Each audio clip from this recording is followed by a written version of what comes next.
Simon, it is quite a week with natural disasters here in New South Wales and a war overseas. What are voters talking about and what do they want to hear from political leaders?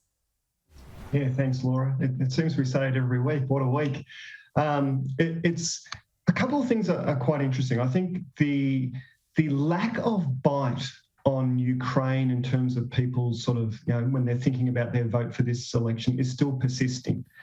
So, another week of focus groups and polling in the can, and we're not really seeing Ukraine bite in terms of that, vote consideration in this particular election, nor even really the China sort of narrative that's been pushed around at the moment. So national security as a broad theme just isn't kind of having the broad cut through.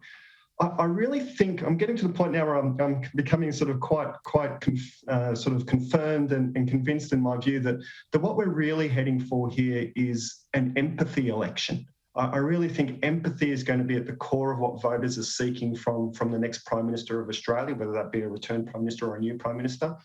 And events like the floods that we've seen this week, really is resonating with people a lot stronger than events that are happening in Ukraine, for example. Yeah, indeed. So let's talk about the floods because we already are seeing this white-hot anger in the north of the state about the lack of government assistance. Where is that anger being directed?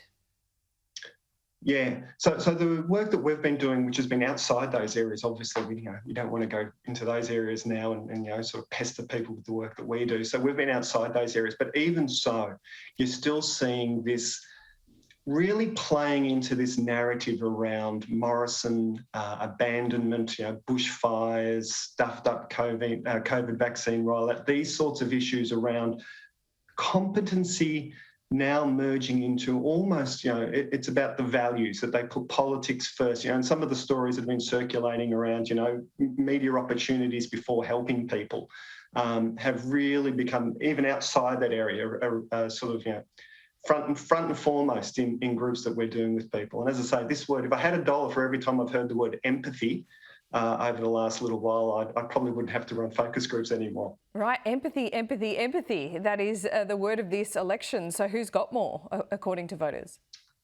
Yeah, well, the Prime Minister's got a real problem there, and I think, but Labor's not without its challenge, and it's more so an absence of perception on the Labor side. So they've really got to build an awareness and build a brand, if you will, around Albanese in empathy, because at the moment that's a bit of a blank slate. But the Prime Minister has an almost insurmountable problem, you would think, around empathy. So they'll need to turn the election to other issues around economy and cost of living, which is really still there as well. Don't discount that. But yeah, this sort of emotional need, I think, for empathy after everything we've been through over the last couple of years, I really think that's going to frame this election now. Simon, thanks so much. We'll speak next week. No worries. Thanks, Laura.